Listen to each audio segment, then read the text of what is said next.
Welcome to Nerd Sports. Today we're going to talk about the interesting, intricate sport of nothing I'm going to talk about. You're giving me that look again. No, I was waiting. Because you always started off with like some kind of random off the wall shit, like we're going to cover curling today or something, and I was just waiting, We're not covering because curling. you had that hesitation in your voice. You're like, it was right there on the tip of your tongue, but you really don't have anything. So yeah.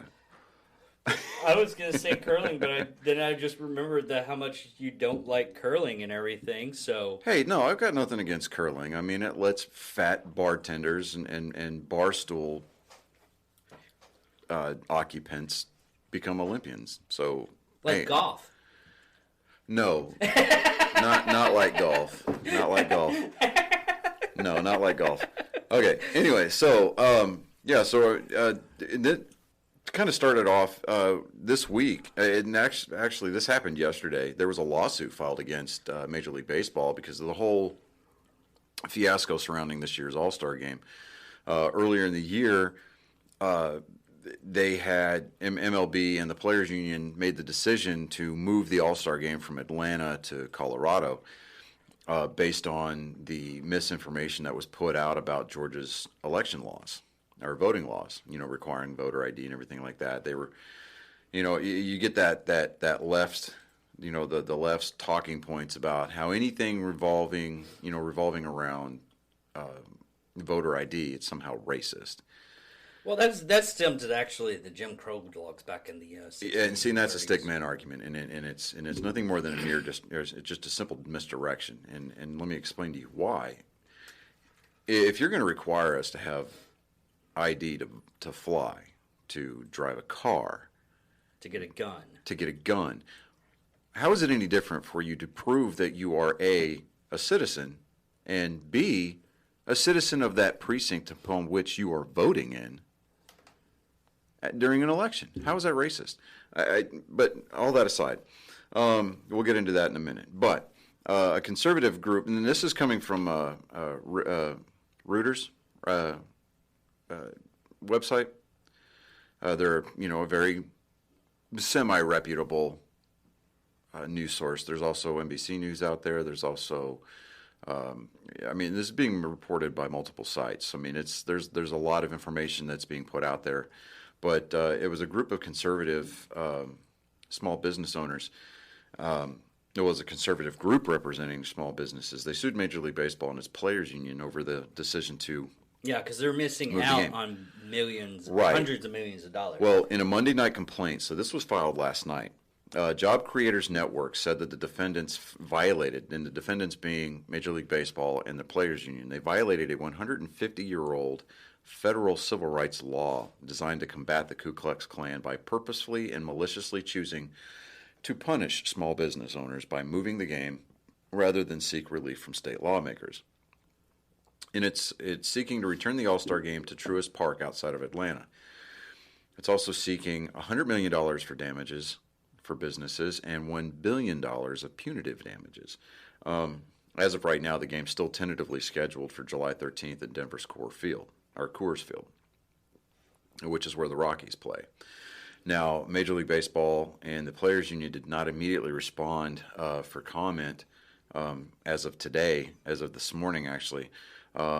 Baseball Commissioner Rob Manfred, who, in my humble opinion, needs to be fired, just because of the way he's turning the game into a laughable spectacle. But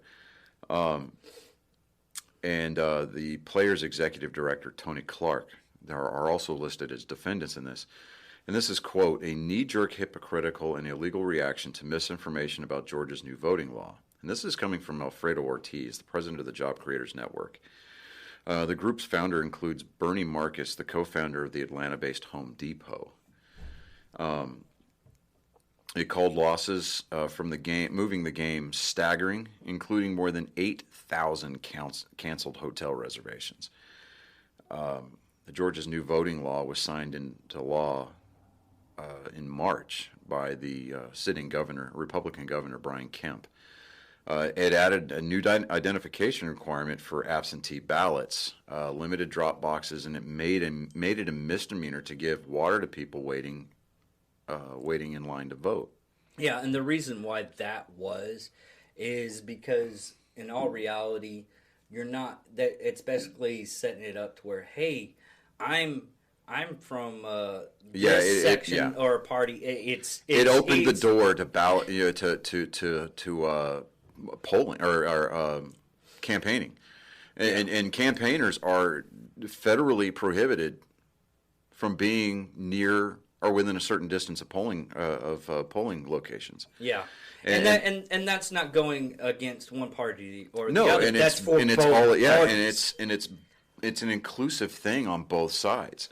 Now, opponents have said that the law was designed to suppress voting by blacks. Other Republican-led states, including Florida, Iowa, and Texas, have also moved to impose new voting restrictions since the 2020 election. Now, do I think that this is a racist move? Absolutely not. And it doesn't matter what side of the aisle that I may or may not vote on. It's simple.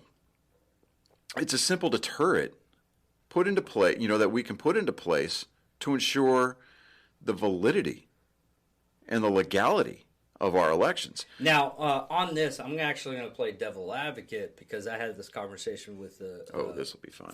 Friend of mine.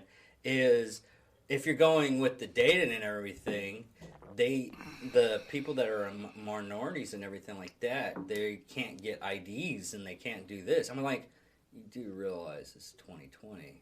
That I mean, they want to have factual stuff, but when they actually went down to those communities and everything, they were like, yeah, I have a driver's license, I have an ID, I have something that I identify, I have to show it all the time.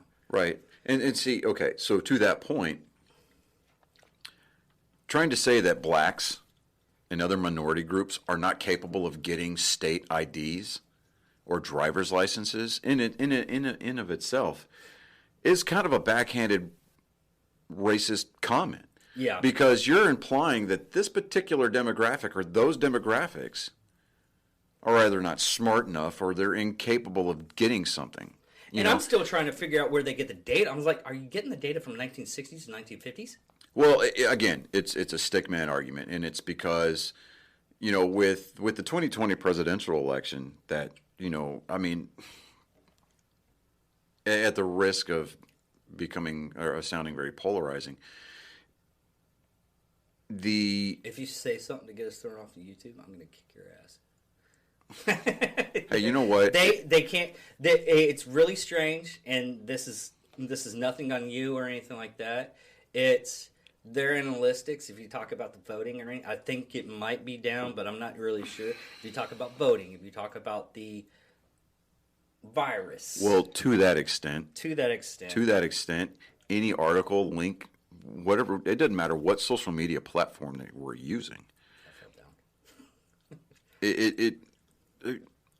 I didn't see this until I saw a post about it on Facebook. Yeah. Okay, and that was this morning. And we all know about dear leader Zuckerberg, and he's got his team of post-Nazis out there. And I use that term very tongue-in-cheek, but I mean, it's the definition of fascism is to suppress thoughts that are not of your own. I mean, yeah, it's fine to be liberal. It's fine to be conservative. It's even fine to be moderate, but you have to be open-minded enough to hear both sides of the argument. And that thing is giving away. So yeah, it's all good. But hold on. Yeah, we're not stopping. I'm going to keep right on going. There we go. See, look, problem solved. Okay, so for those of our listeners listening in on Spotify alone, we have some sound dampening paneling on the wall, and one of the panels started to fall. Yeah, don't do the 3M sticky tape. That doesn't really work. No. They were so worried when I was redoing this room to do that the sticky tape would stay there forever. Yeah. Problem fixed, I guess. Right, there you go. Okay, so but it really defies logic to me because when you sit there and try to say that this group or this group or this group can't get ID, it's basically saying that they have problems in their society that they can't do it. Because Yeah, you're they either can't- you're either I mean you're alluding to the fact that somehow either they're not educated enough or you're saying that the system is so rigged. But we know for a fact that these groups are able to get these forms of identification because and this is not a racist comment by any stretch of the imagination, but there are a large number of minorities who are on welfare. And in order to get welfare, they have to have ID. Yeah. Okay. Now, To get so get any kind of help and everything, you need to verify that you're a United States citizen. Mm-hmm. Two, you have everything going against you to get these benefits, and you have to have an ID. I mean, that's what this troubles me is they're trying to make this argument. It was like, well, these people can't get this. I was like, and that's why it's called a stickman argument. It's a misdirection. Yeah, I mean, because you're diverting your attention away from the actual issue, and in this case, it's like we're trying to help ensure the validity and the legality of our election process. Because if we're not able to hold true elections, then what's the point of having a democratic republic? Okay, we're not a democracy. We're a democratic republic. yeah. Okay? And a lot of people get that mixed up. That's what's really sad. I mean, it's in our national anthem if we actually put it in our schools again. Yeah, so... But, I mean, it's of the people, for the people, and by the people. Okay? Yeah. Now, again, all of these major corporations, these large organizations like Major League Baseball, like the NBA, like the NFL, I mean, they're bowing down to these popular talking points without doing any research. And you and I have gone over ad nauseum in the past on previous episodes about if you're going to come to the podium with an argument, sound educated, do your homework. Yeah, I mean, we even fixed one today about the Menendez brothers on our psychos and Yeah, sociopaths. I mean- we actually talked to somebody that did research for like 6 months. Right. So, I mean, nobody is above reproach. But if you're going to come to the table and you're going to throw your stance out there, this is my position. Do your homework. Yeah. And be convicted in your stance. What was that thing from? I mean, this is the nerd part from Captain America. Mm-hmm. That it was in the comics and they brought it into the movie. I just can't remember it. About standing.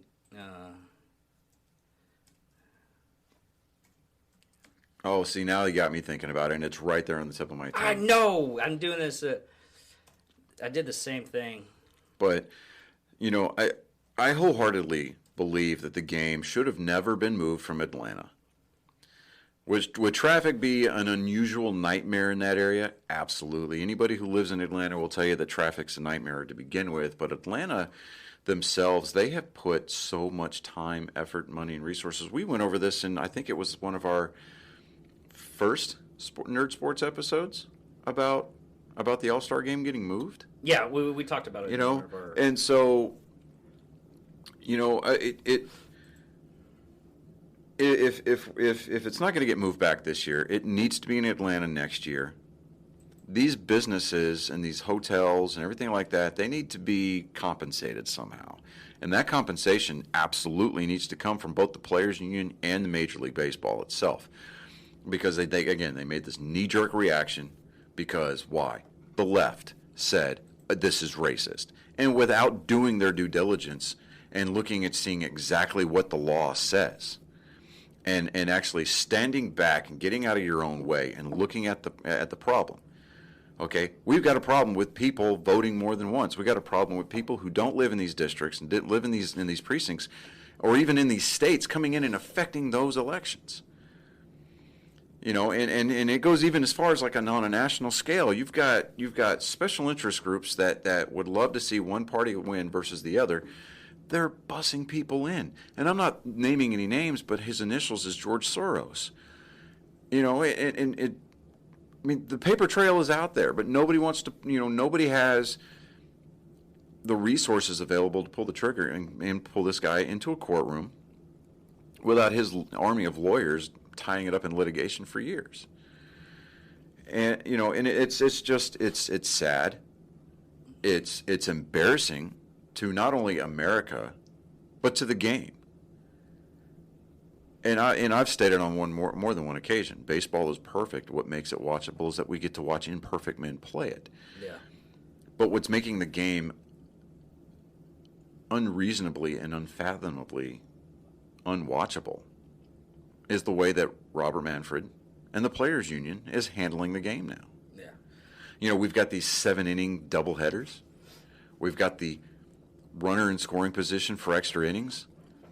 And that was set and now they're talking about robotic strike zones. They're talking about pitch clocks. I mean, the pitch clock thing, yeah, I get that because I don't want a damn pitcher standing on the mound for a minute to minute and a half in between pitches.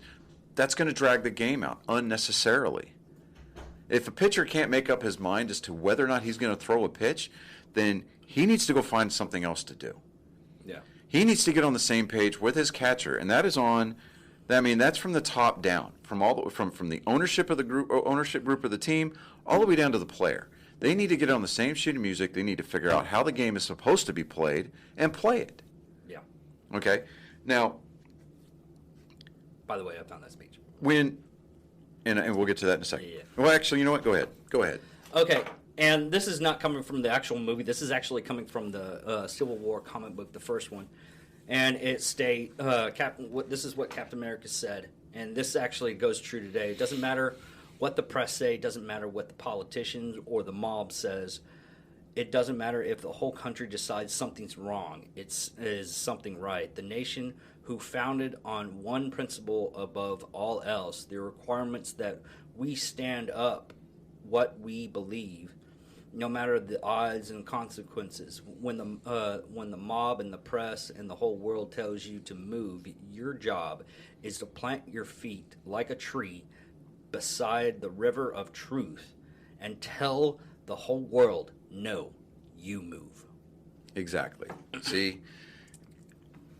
It's pretty sad that we actually can come up, and I've been saying this for the longest time. It's like, why do you read comics? Why do you read books or fantasy and everything? You don't get anything from it sometimes. I was like, no, there's sometimes you actually get like a glimmer of philosophy that can go through your whole entire day or your life to give you something to the point of, hey, this is how I should act. Exactly. Where, the world needs to be drawing its moral compass from the good book. We draw a lot of our moral compasses, or a lot of our moral standards, from comic books. Yeah. And to that effect, those writers are affected by a lot of sources, to include the Bible. But even going into the fact of when I was reading Faith of the Fallen.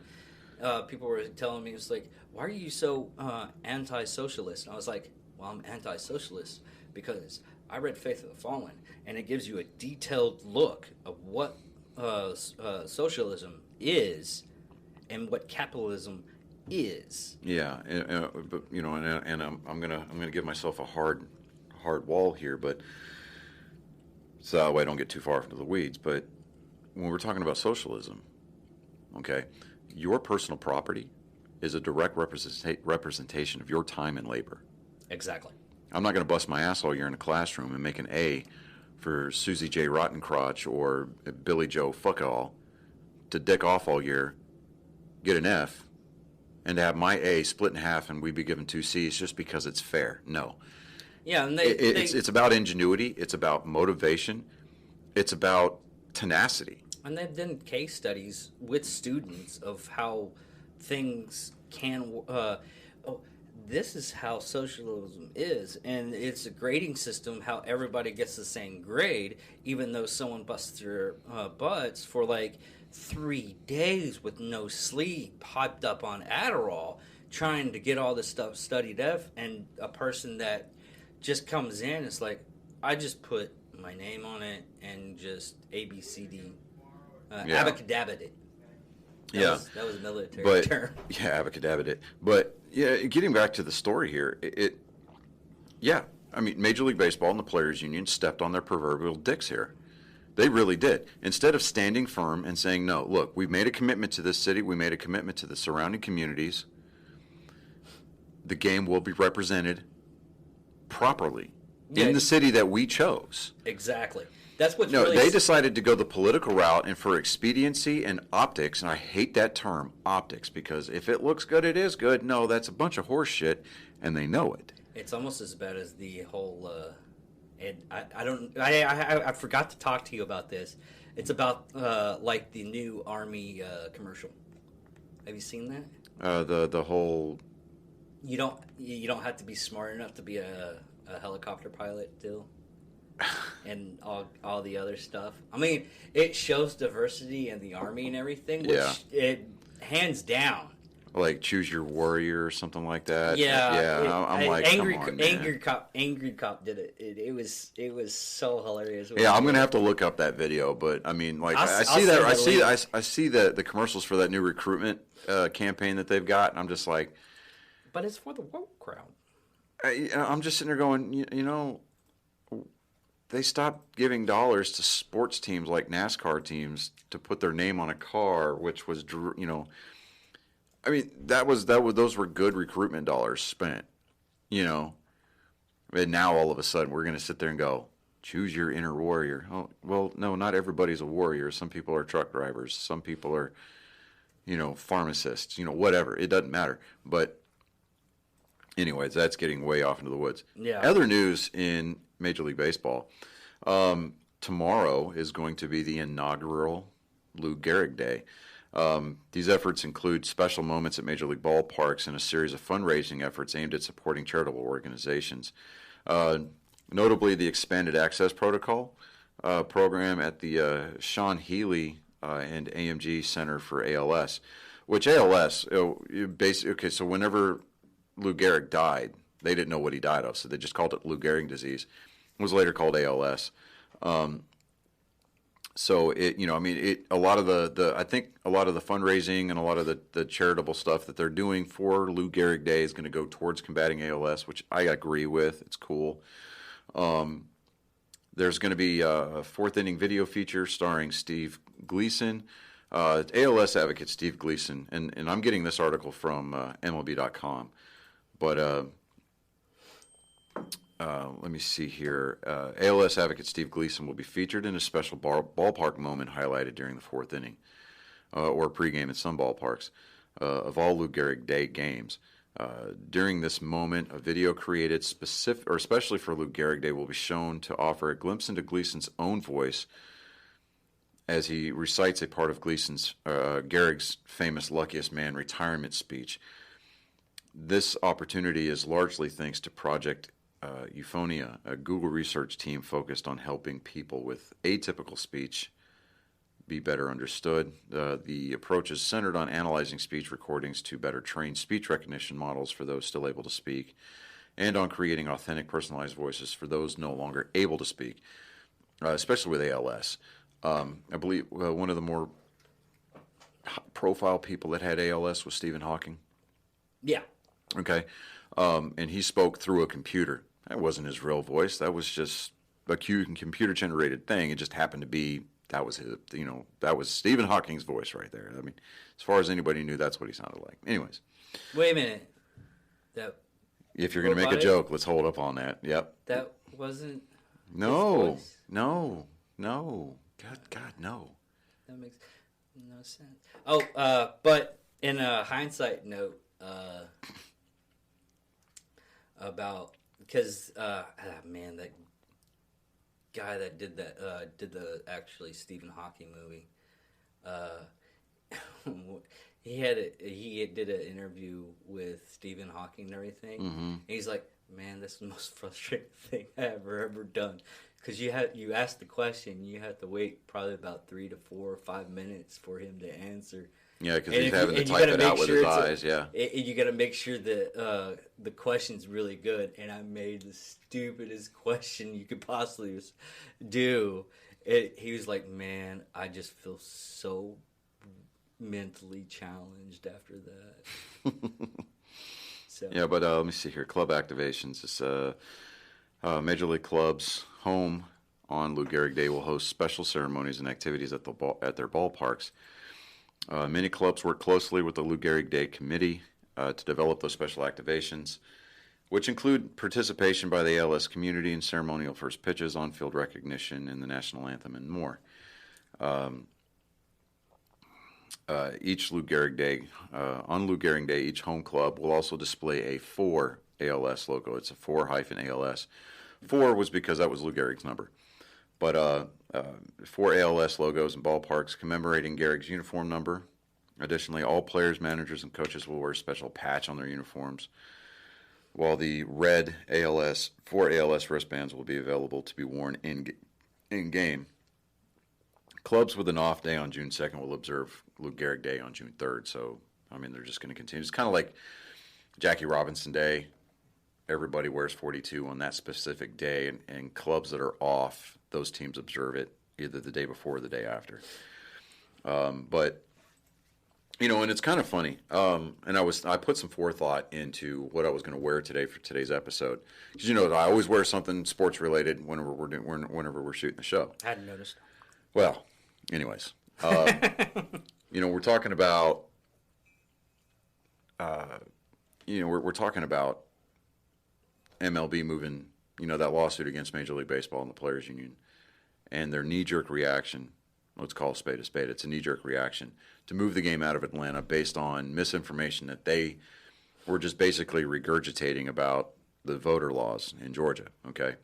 Talking about how it was racist and everything like that. Well, we're talking about Jackie Robinson Day. How he was the first, colored player to break into the major leagues, and everybody recognizes that. And we need to do that. We needed to do that. Now, today I chose to wear Ted Williams' jersey.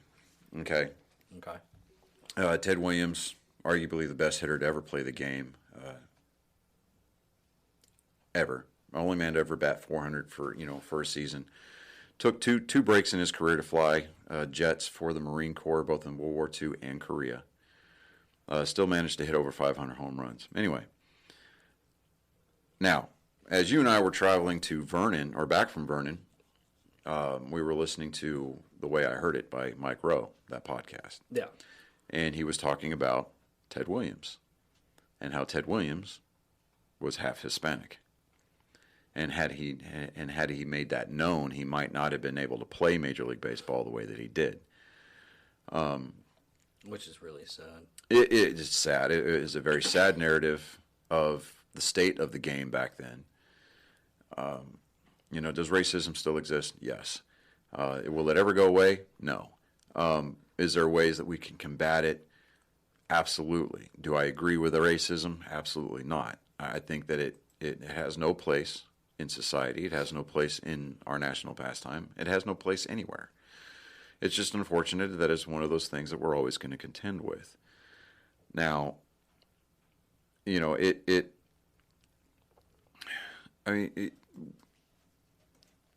I look at baseball as that microcosm of America. I mean, it's everything that was wrong and everything that is right with our country. The fact that, yes, the game exercised segregation vehemently, especially the teams from the South. When Jackie Robinson was first making his rounds through his first, when he was making his way through his first season as a Major League ball player, they would go to those Southern teams, and you would see a lot of, or read reports of a lot of local governments giving the Brooklyn Dodgers a lot of crap. Jackie would have to stay in he would have to make accommodations separate from the team because hotels wouldn't allow coloreds to stay there. Ballparks would be refusing or would be threatening to forfeit the game. They were trying to force the Dodgers into forfeiting their games because they didn't allow colored players on the field, things of that nature. We eventually got past that. Jackie Robinson himself, yes, did make a lot of avenues. He opened up a lot of avenues for players that otherwise would have never been able to see a day on a major league field. Do I think that we need to continue to strive to eliminate racism from the game? Yeah, but it's not specific to the discrimination against players of Hispanic, Asian. I mean, we're not targeting white players only. Okay, it's not one of these. You're a Caucasian player, so we're going to target you as the reason why we have an anti-racism program. No, that's not it at all. Because we hear terms like reverse racism, and I think that that's a misnomer, because racism is just that. It's exactly racism, and it doesn't matter what color your skin is. It doesn't matter what ethnicity that you hail from. You can be racist regardless of the time of day. What part of the year you're in, it doesn't matter. You can be racist. Everybody has that capacity.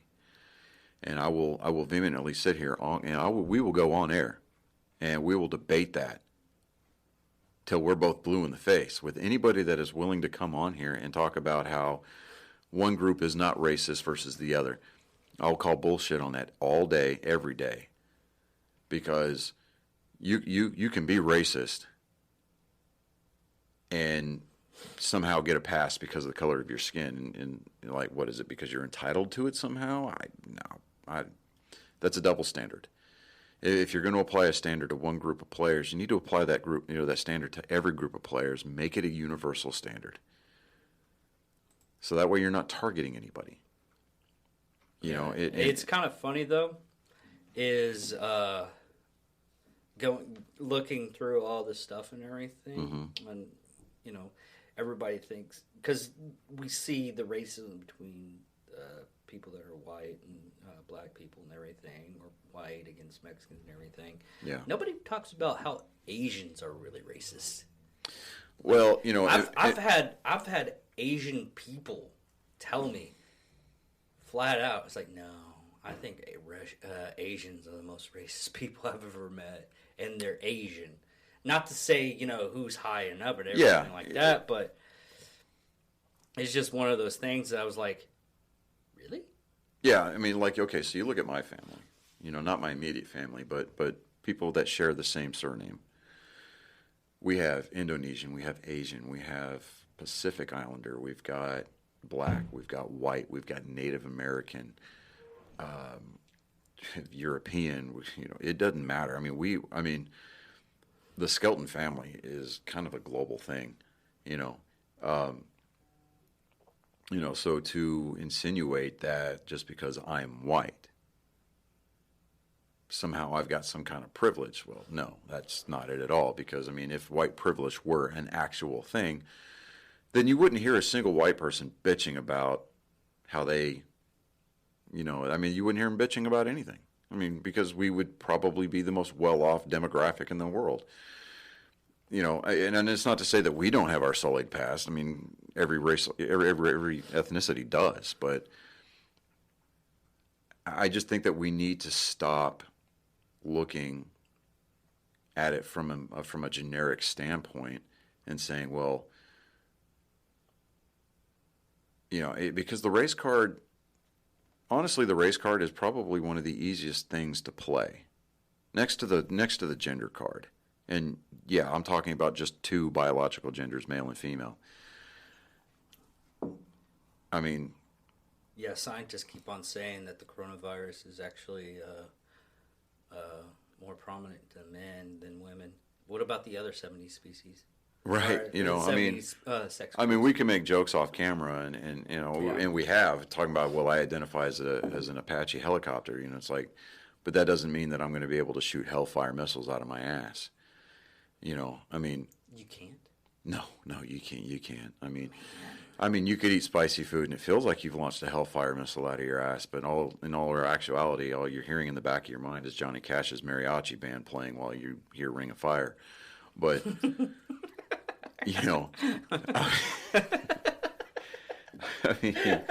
but that's gonna be in your head for the rest of the day. You're welcome. You are so welcome. But we just need to stop looking at it from a generic standpoint. Is that okay? Blacks, Asians, Hispanics, and stuff like that. They're the ones receiving the brunt of the racism as far as professional sports are concerned. Well, no, that's horseshit. Because if that were the case, you wouldn't see nearly the percentage of Black, Hispanic, Asian players in the major league ranks that we do. You know, or Puerto Ricans. Yeah, or okay, so Caribbean. You know, when I'm talking about Hispanic, I'm kind of including all inclusive there because I mean, but Caribbean players, European players, Asian players, Japanese players, Black players. I mean, come on. You know, it's an old, tired argument that has lost its steam because of the advances that we've made in the game. You know, and I'm not talking about from a technological or even from a mechanical standpoint. I'm talking about from a social standpoint. We've desegregated the game. We have tons of Black players in the Hall of Fame. Hispanic players, Caribbean players, Dominican players. Ichiro Suzuki is going to be a first ballot Hall of Famer. Fight me on that, okay? Unless Ohtani takes a complete total nosedive in his career, by the time he is done playing in the major leagues, he's going to have a Hall of Fame type career. I mean, look. I mean, for example, we've got Gwynn, Ken Griffey Jr., Ernie Banks, Willie Mays, Jackie Robinson. These are all Black players. They're all in the Hall of Fame. If we were truly that racist of a sport, if we were truly that racist of a country, those inclusions into one of the most storied halls of fame. I mean, the hallowed ground that is Cooperstown, New York, would not include any players of any color or any other ethnicity besides white Caucasians. So to sit there and tell me that we're going to move the All-Star game because we think that you telling us that Blacks and all these other, every racial demographic has to have voter ID is somehow racist and it beckons back to Jim Crow laws. I'm sorry. Jim Crow laws, that's a bit of a stretch because I can't think of the last time that we saw a news story where somebody was strung up in a tree. Yeah. I can't tell you the last time that I heard anything about somebody, regardless of their color, being drugged behind a car down a dirt-ass country road and left for dead out in the middle of the backwoods country somewhere. I can't, stuff like that, I'm sure it happens, but it's usually because it's the beginning of a serial murderer. It's got nothing to do with race. Yeah, again, racism exists. Does it need to be wiped off the face of the planet and eradicated from the annals of history? Eradicated, yes. Do we need to end it? Absolutely. But will it be removed from history? It shouldn't be, because we need to learn from it so that way we don't repeat it. Exactly. You can't make something unhappen just by hitting the delete button. It's like taking down all these statues that you don't agree with. Oh no, you're renaming army posts. You're absolutely wrong. I don't know where you're coming from on this because I know that you're being sarcastic. Yeah, right I'm being very sarcastic because a lot of the people. Go ahead. I'm sorry. A lot. It's like the Japan and Germany history of World War II. Okay, Germany tells its kids in schools like, yes, we did these really bad things. Yeah. We did horrible things, and it's depending on the county of in Germany what they actually put in there and everything, how much detail they go in and everything like that. But Japan, they don't even talk about it. A lot of the kids in Japan don't even know what kind of horrible things they've actually did in World War II. But it just goes in the state of the culture of each place.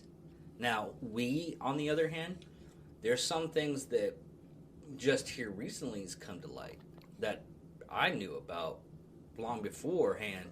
And a lot of people, like when I was talking to some coworkers and friends of mine when I was working on my factory job. I won't name the company's name because they'll probably fire me or not hire me. Anyways, the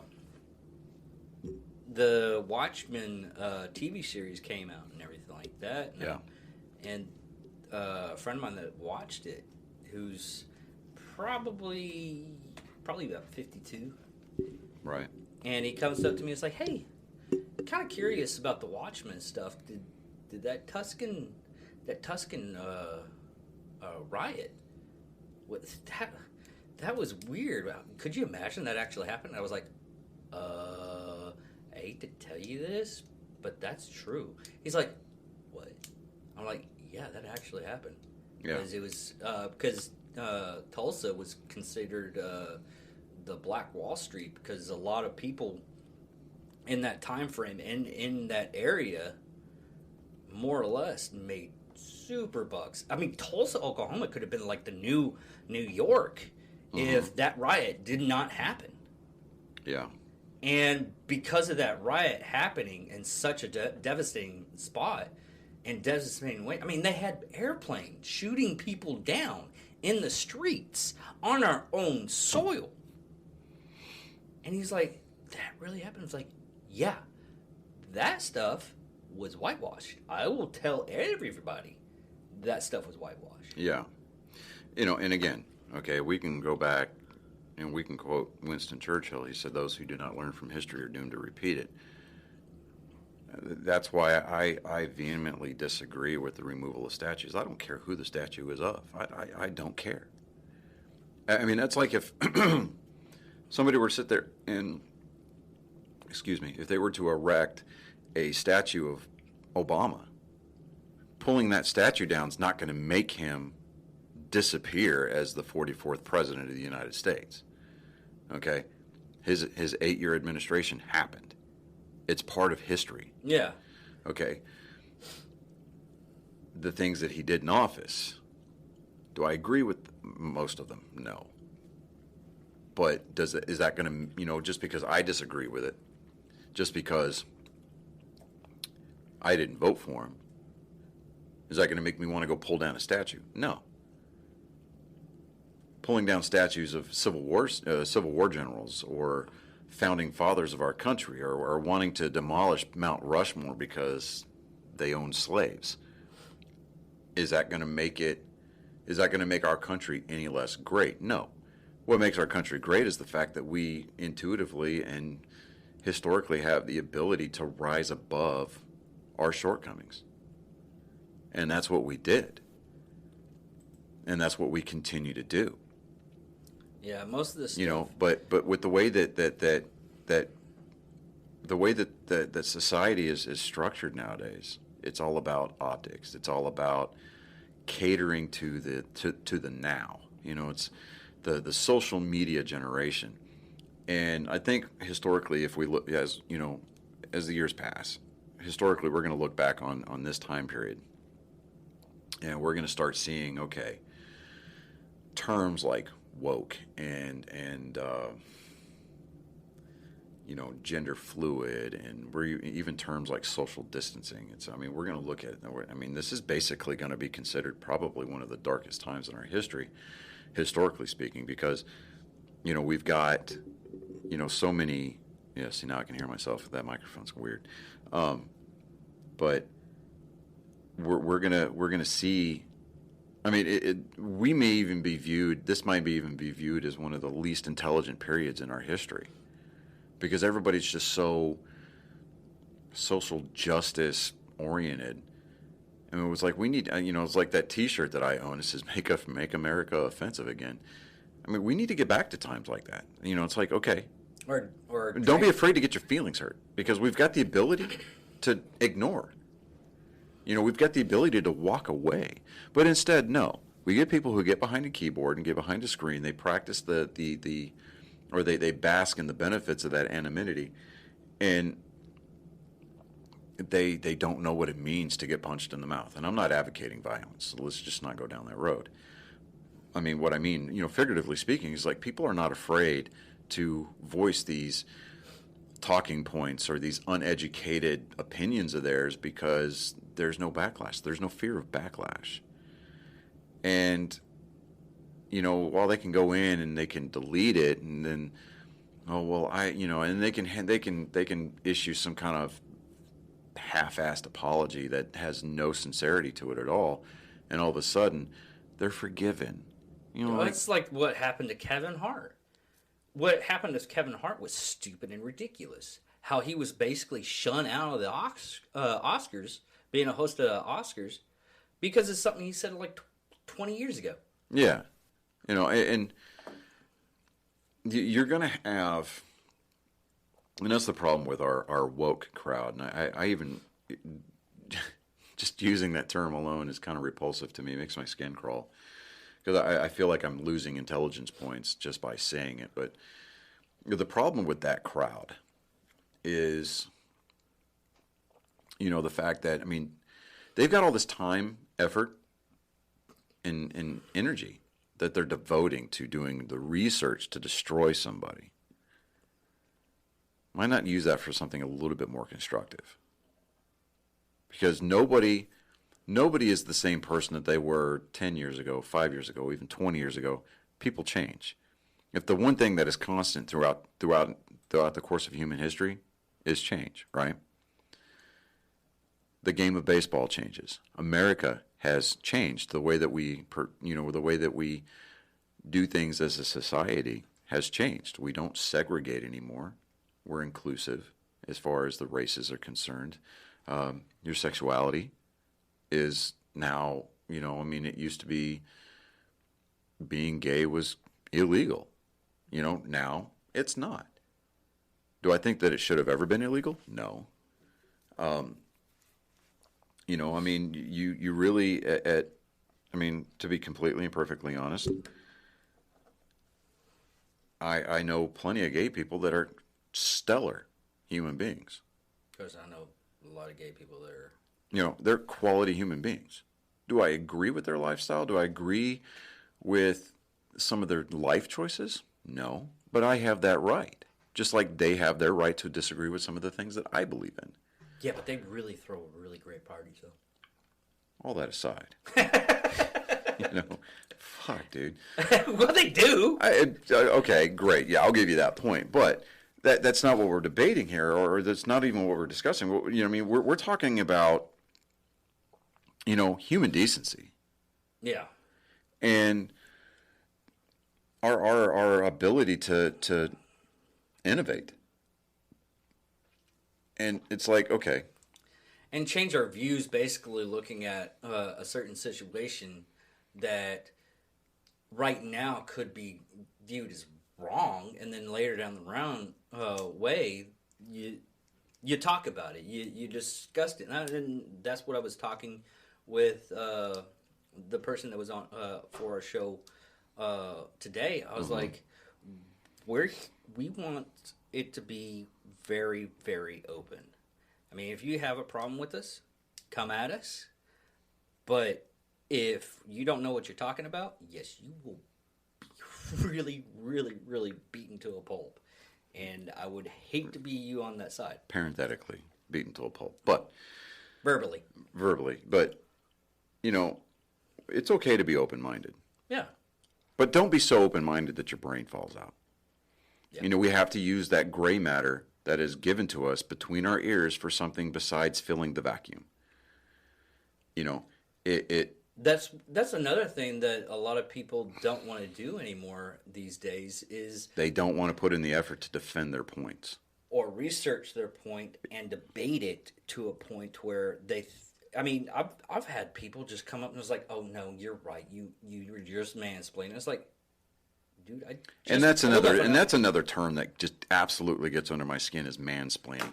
Like, are you kidding me? Yeah, she actually mansplained to me today. So it's like, woman okay, can mansplain too. It was horrible. I feel. What is that? Femsplaining? I mean, No. It's mansplaining still. I I feel that I gotten a little bit of I lost a lot of testosterone from that. well, I mean, but what I'm trying to say is that it's. I'm trying to form a coherent thought here. It's again, we get back to our base. We get back to our root here. If you're gonna come to the table, if you're gonna come out with a position, you're gonna get behind something. Do your research on it. And I mean, do your research on it. Don't just sit there and look at one or two biased sources and say, this is what I believe in. You have to look at both sides of the argument. If you truly want to be educated on something and be well-rounded in your opinion, you have to do the research on both sides. And people don't do that anymore. And unfortunately, Rob Manfred, the front office of Major League Baseball, and the Players Union have gotten behind this regurgitated talking point that somehow us wanting to uphold and defend the sanctity of our electoral process is somehow racist. Get out of here. We got no time for that. And apparently Major League Baseball doesn't have any time for it either, because they're just willing to take the low road, what they view as to be politically expedient, what optically looks good. And I think at the end of the day, it's going to come back and it's going to bite them in the ass. Well, it usually does. Look at Gillette. Exactly. Look at a lot of the people that. I mean, the phrase nowadays isn't, "Oh, if you're woke, you'll get more benefits and everything from whatever you're doing and everything like that." No. Yeah, that's why that's why the hashtag get woke, go broke is trending. Yeah. So I mean, people are starting to come around, and thankfully so. But it just you look at society as a whole right now, and it's mind-boggling to think that we've regressed, and there's no progression at all. Taking that stance of, well, these laws that require you to prove who you are, that you are who you say you are, is somehow racist. No, that's just you trying to, that's one party, and again, this is a leftist talking point. You trying to say that laws requiring that you provide identification to vote is somehow racist. That is just you trying to keep your voter base under your thumb by feeding them misinformation because you know that they're too lazy to go out and do the research themselves. Exactly. And that's all that it is. Or they get the research from something that's not a viable source. Like I said today, that I was listening to a news article from Australia, and they were giving the actual news of our own country. It's sad that I had to look up a different country, or it just popped up from a different country to give me the actual news, and they were doing it non-bias. Yeah. And they were doing it to where everything they said was right. Yeah.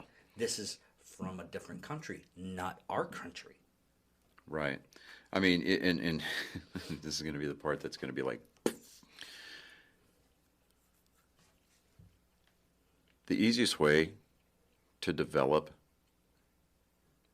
and raise a generation of racists is to target that group and give them misinformation. It really is. It's like the reason why we see a lot of jihadists coming out of these rural Islamic areas is because of things like Sharia law, where they don't allow women to read and write. They don't allow the only type of education that is given is by these quote-unquote sheikhs that get to come into the area and preach their interpretation of the Quran. Unfortunately, predominantly, it's going to be things like the Taliban or Christians do it too. Christians do it too. Yes. If you look at West Baptist Church, I mean, those are the really. Yeah, as a Christian, Westboro, no. I'm going to defer that we opt to not receive them. Exactly, but in saying about because when I was doing honor flight, I had this lady that ended up doing a charity organization for the Green Bureau that actually was there, and they were talking about how she organized to get like papers and pencils and everything like that. And at first, it was kind of mind-boggling what I was hearing, Right. because she said when she's like, the only stipulation I had for doing this organization and everything was that the girls get the pen and paper and books first, Right. and then the boys. And I was like, well, that's kind of. And I thought about it, and she looked at me like I wasn't getting it, and then I was like thinking about it. I was like, well, that's kind of mess. No, never mind. And she's like, wait a minute, you got it? I was like, yeah, I totally forgot. I'll end up saying something, then I would just like think on it. That's the thing about me, is I try to think on it first before sometimes that pops out of my mouth. Most of the time I don't. I give it like 0.01% of the time that I actually know what I'm talking about. Mm-hmm. The rest of 99% is just me spouting out stuff. But once I'm able to gather my thoughts and everything, because of that area, a lot of the girls, or females, if you please, don't really get any kind of educational tools. And I say tools by like pen and paper, books. They're not allowed to read. They're not allowed to learn mathematics and everything like that. And it's sad that I mean, if you look at it, one way is people are being hindered to the point where they don't want this right here to be blossoming up and rivaling. I was like, what we did in the United States for the longest period of time is not letting the women, or female populace, or the women in the United States vote. Right. Which and a lot of people are going to wonder how I know this, but a lot of the times in the cities and everything, the women were predominantly gathering, funding the education and everything. And some of them were from the brothels. Yeah. Because that's how they got the money to do the education. And I'll say this each and every time. It's a balance. Yeah. You have to have one side and the other side coming together to solve a problem. Yeah. But moving into other areas here, we're starting to see more and more venues open back up to full capacity. Finally, yes. You can now go into Hot Topic without a mask. Yeah, I did that the other day. I was like, "Ooh, wow, okay, no mask. I'm digging this, right?" Yeah, when the mandate first came out, me and Kai went into try to go in there. It's like, well, you gotta have a mask. I can go online. I can find another place to give me better deals and everything like that. Mm-hmm. I'll see you later. You literally. Yeah, I went into Hot Topic. I took my boys in there the other day, this past weekend. Took my boys to go see the Demon Slayer movie, which I watched the trailer. I couldn't get into it. Well, admittedly, okay, I don't know the first thing about this, about the Demon Slayer anime at all. Period. Because I mean, this is my son's, Colin. It's kind of his jam, right? He loves this show. They were supposed to go see it with their mom, but I guess things happened. They didn't get around to going to see it. So I was like, let's go see it, because I wanted to get out of the house and everything. And he was like, well, I want to get a Demon Slayer shirt. And I'm like, oh, okay, cool. So let's go to Hot Topic. That's where you're going to go, right? Well, they didn't have anything. We ended up going to Spencer's. I told the boys, you're going to stay right there inside the door. You're not going into Spencer's. Just not going to deal with that. Found a Demon Slayer shirt. Is there any? Oh, wait. Yeah, got a Demon Slayer shirt there. But, the Demon Slayer movie was actually, I really kind of dug it. I was like, wow, okay. With the exception of the last 10 minutes with you had your stereotypical anime cry. the characters are like just over the top. But There's the reason why I can't watch anime. That's one of the reasons, because it's too slow for me. right. But getting back to the whole, full capacity thing, places like Fenway Park finally open back to full capacity, and thank God, Texas is one of the leaders of doing things the right way. Florida, they've been full capacity for a while, but let's face it, both the Marlins and the Rays. Oh, that was another thing that's happening this weekend. Or it's either this weekend or next weekend is the Jake Paul and Floyd Mayweather fight. That is this weekend. Is that this weekend? I believe so. I think it was like June 9th or something like that. Because, usually when you sign a fight deal, there's usually a couple of months in between, so that way the fighters have a chance to train. Now, well, it's a expedition fight. Exhibition fight? Yeah. Be that as it may, come on, man.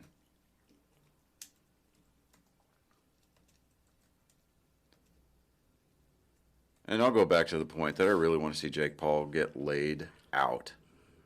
I want Mayweather to actually punch this guy in the mouth and just knock him out. I want to see this guy humbled like 10 notches.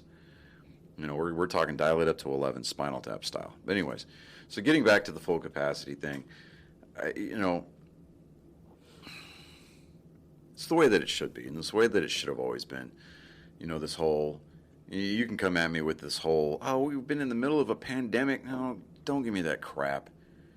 It's a pandemic. It's been that way since the beginning. There was no reason why we needed to shut down the damn economy. Yes, I understand people have died from this thing, but people died from H1N1, and we didn't do anything back then. But now all of a sudden, we need to curb the, what is it, curb the curve or something like that. I forget what it is. But,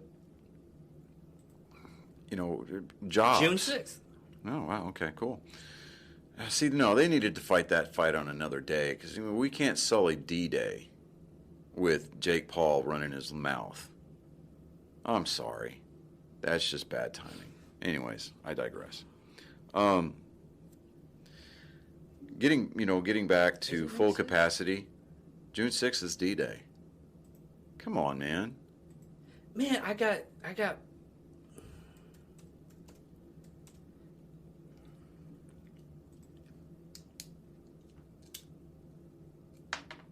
I don't know why I thought it was in July. The only thing I can think of is a lot of stuff I was doing research for with Jack Kirby. He landed like 10 days after D-Day. Right. And a lot of the sources said August. Wow. Okay. Yeah. Anyways. But, all the jobs that are coming back, concessionaires, things of that nature, souvenirs. Well, even like jobs that even outside jobs, outside the ballparks, you get these pop-up industries, like the bars, the taverns, the gift shops, stuff like that are opening up back up outside these ballparks. Don't forget the scalpers. Yeah, let's not forget the scalpers. But you need tickets. I need tickets. What if you need tickets? Wait, no, that's whatever. Anyways, I'm glad to see it because baseball needs to be played with an audience. A lot of stuff with full stadiums. I was trying to make a joke earlier about Florida not having, they've been at full capacity for a while, but full capacity to them is maybe 25% just because their teams traditionally have sucked. But to be fair, whatever. Florida, Miami's not the best market for baseball. At least the attendance numbers are not showing that. Or the WNBA. Exactly, the WNBA. But they've had full capacity since then. Yeah, they were at full capacity through the pandemic. But it's like what was it? Their cardboard cutout sales were like rivaling their actual attendance during regular during the normal. That's sad. It's like, do you really want to? It's like, I mean, That's sad and hilarious at the same time. your cardboard cutout attending a WNBA game is giving you the same experience as actually attending a WNBA game. I know, right? But I mean, good God. Anyways, I'm glad to see that we're back at full capacity. Baseball deserves to be played not only in front of an audience, but they deserve to be played in front of a full house. And we're going to be able to start hearing terms like sellouts, actual honest to God sellouts. Whenever you hear games announced on the radio, the attendance for today's game is blah blah blah. Exactly. And I'll be glad. Yes, we're full. We're going back to full capacity. But one of the things that's going to really hearken the return to normalcy is when you go into these ballparks like Globe Life Field, where we start seeing these plexiglass barriers being taken down. Open the ballparks up. Now, the plexiglass barriers, in certain instances, I'll hand it down. And I think it's a good idea. Okay. Like if you're a cashier, I mean, I'm talking about at ballparks. Yeah, I get you. Okay, you're in the stands, and you got plexiglass keeping you from seeing what's going on the field. It's distorting what's going on the field. You can't look down into things like the bullpen without ushers getting all Gestapo on you, going, "You need to sit down." Like, come on, man, really? I'm at a ballpark. We're at full capacity. We're in a state that no longer requires the face mask mandate. Get off my back. Let me enjoy the game. I paid to be here. I should be able to experience baseball the way that baseball is supposed to be experienced. Football, same thing. I mean, whenever when the NFL season kicks back up, these stadiums are going to be at full capacity. It's going to be heartbreaking if they have plexiglass partitions down the aisles. What is the point of going full capacity if you're going to be segregated? And I'm going to use that word because I think it's kind of poignant and just to use it considering what we opened up the episode with. If we're going to be inclusive, if we're going to be full capacity, and we're going to try to show ourselves as being above the fray, why do we need to segregate ourselves with plexiglass? Yeah, exactly. But I mean, there wasn't really other than the baseball stuff happening. I didn't really see any kind of news for the other stuff. No, and we're getting into the swing of summer. The All-Star game's coming up next month, and I can say next month because it is officially June 1st. This year is really kind of flown by. And we always say that. It's like we get used to writing 2021, and by the time we get used to writing 2021, it'll be 2022. But I think that getting back to normalcy, and I mean actual normalcy, this new normal misnomer that we've got out there, like, oh, this is the new normal. No, that is crap. This is what they want us to believe to be the new normal because they're trying to control us into behaving a certain way. No, let's go back to being ourselves. Yes, we can be smarter about it. We can wash our hands after we get done taking a piss. So that way we're not... You should have been doing that anyways. Yeah, do that anyways. But do we need to be more hygienic? Yeah, absolutely. Let's be smart. Common sense wasn't issued, but we need to use it anyway, folks. I mean, at least be be smarter than a block of wet concrete. At least concrete's smart enough to dry, right? So let's do that. But let's get back to enjoying things as a society without barriers, without the partitioning, without the segregation, and let's just practice basic God-given common sense. Yeah, and there's still a lot of people that have this like stigma of touching other people right now. That's what's another thing that's really sad. And I foresaw this, and I've actually talked about it. I was like, there's some people that are just going to keep on wearing the mask. There's going to be some people that won't like give you an actual handshake anymore. I was driving back from Denton this morning. There was people on 287 and people on 35 driving with masks. in a car by themselves with a fucking mask on. I'm like, I know who you voted for. You know, I mean, I'm just like, it blows me away. You know? It really does weird me out on a lot of stuff in the fear mongering.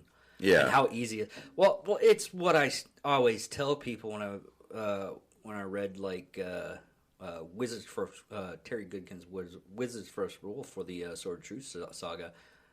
Unebully, everybody's stupid. I mean, people will believe in a lie because they fear it's true. They fear the truth, or they'll believe in a lie. And again, it goes back to that argument that I made about how, you know, and I'll even augment it a little bit, that it's insulting to a specific demographic. You're going to sit there and give them this information, trying to keep them under your thumb because you're expecting them to be stupid enough and lazy enough to not do their own research. Yeah. And that's all it boils down to, is just Even the people that do research, they usually do the research on the first article, and I'll go in like 3 different sections. Mm-hmm. And I usually use DuckDuckGo. And that's why, you know, when I before I wanted to bring up the article this morning with the All-Star Game lawsuit, I was like, well, that's coming from one news source, and I went out there and I looked. I mean, there's several different websites reporting the same thing, but not on the MLB website for some reason. Yeah, MLB, for whatever reason, their app does not include anything about the lawsuit. Now, let me go back in here and refresh this. Weird. They talk about, if you go into the MLB's website, they talk about details for the inaugural Lou Gehrig Day. They've got an article by Will Lights from the Iron Man on every current MLB roster. They've got something about the power rankings. They got stuff about Jacob deGrom. The article that doesn't really mean a whole lot. Major deals don't always wait for the July trade deadline. I mean, MLB is still trying to hawk their terrible premium package for. Now it's only $105. You know, it's like, if you want me to watch, if you want me to pay to watch the games, don't give me market blackouts. Don't put restrictions on what games I can watch and then tell me that I can watch any game. But blackout and other restrictions apply. When I can go through the at-bat app and listen to any game that I want, whenever I want, without restrictions. It doesn't matter if it's got a, you know, if I want to listen to the Red Sox broadcast if they're playing in Houston, I can do that and not have it blacked out because they're playing in Texas and it's considered part of my market. You know, that's almost as bad as going to a theater and going to a concession stand. And a lot of people do this to me. It's like, hey, I'm going to go get some popcorn and everything like that. You want anything? And it's like, I didn't consent to this rape. Yeah. You know, you got to take out a second mortgage on your home just to get 3 large drinks at the movie theater. And I get it. That's where movie theaters make their money because they don't make dick off of the movies themselves. It's all concessions. But yeah. Anyways. But on that note, we're going to end this episode today. But on the end of the episode, I'm sorry we didn't do this in the beginning, which we should have done. If anything, I'll cut it and put it a bit up there. But what is it? Amelia, yeah. So Maria, yeah, I know her from high school. Her and I have been friends for years. Commented, she's listening out there. I mean, she's a hotshot driver. So I mean, she drives a large truck, not a semi truck, but I mean it's a full size pickup. And she hauls trailers, RVs, you know, whatever. I mean, she hauls things for a living now. And the credit for most truck drivers doesn't get heard that much, and it's part of our economy system. Yeah, it's almost the backbone. Yeah, well, it is the backbone. It is the backbone. That's very true. Yeah, how do we get products from here and there? And thank you very much for doing your job. I mean, a lot of people don't get thanked enough. I mean, we thank our Leos and first responders, yeah, and military stuff like first that, responders. People always forget the truck drivers, the oil field workers, a lot of people that are the backbone of our community. Yeah. and our country. I mean, our country wouldn't be nearly as great as it is, and is nearly as great as it could be without the collective effort of the entire team working together, and that includes our truck drivers. That includes our hotshot drivers. I mean, it just basically our entire interstate and interstate commerce apparatus really drives the economy, and those people, they don't get nearly enough credit. I mean, they get a lot of besmirchment. They get a lot of, honestly, a lot of derogatory comments made about them. But yes, I mean, but bottom line, yeah, I mean, Maria, thanks for listening. Thanks for reaching out and making the comments. And I'll be more to do my due diligence on putting it on Spotify, because I really dropped the ball on that one. Yeah, you did. But I do. I mean, this weekend I actually had time. I put in more time to put all of our episodes that I missed. Yeah, she was listening to some of our earlier episodes, and she sent me a message. She's like, she didn't specify which episode it was, but she goes, there was one episode where it just sounded like you were really far away. she goes, so there's my feedback, and I'm like, yeah, I remember that conversation. I just don't remember what episode it was on, but you were like, yeah, it just sounded like I was like in an echo chamber. Or I was like really far away from the microphone. Oh, was that the episode I was talking and I forgot my mic was just toned off? No, she was talking about me. Oh, yeah. Because I think maybe I was too far away from the microphone, or like the mic. It was like today the microphone was tilted this way, and you can't hear me that really well. But then when I turn it this way, yeah, these mics, I can't wait to where we can actually start getting money for this. Yeah, to where we can upgrade our mics. Yeah, upgrade our mic system, upgrade our boomstick. I've had a jerry rig tape on the springs, so you're not hearing the springs anymore. We are quite literally, we are working on a great value budget. I wouldn't even go that far. I would go like Dollar Tree, man. Maybe Family Dollar. Is that still a thing? I think that's still a thing. Dollar Tree, Family Dollar, yeah, we've still got a Family Dollar here in town, I think. Really? If you work for Family Dollar or a representative of Family Dollar, the corporate entity, reach out to us. I mean, heck, even Dollar General, I mean. It's still a company, yeah. I mean, if anybody from the Goodlettsville area, Goodlettsville, Tennessee, that works for Dollar General has any kind of pull within that corporate building, I've been in that building, by the way. Oh, that's the reason why I haven't been hear anything about Family Dollar, because I don't go around that neighborhood too much. Oh, you looked up where the Family Dollar here was? Yes. It's out by the base, right? Uh-uh. No? Oh, wow, see? Okay. It's Brook Avenue, Jacksboro Highway, and Martin Luther King Boulevard. I know where that is at. I do know where that's at. Yeah. So, thank you for listening, everybody. That actually is that was a really awkward way to end an episode. I know. I'm David Dickerman. I'm Johnny Skelton. Thank you for watching Nerd Sports. And as always, keep it classy, San Diego. I know.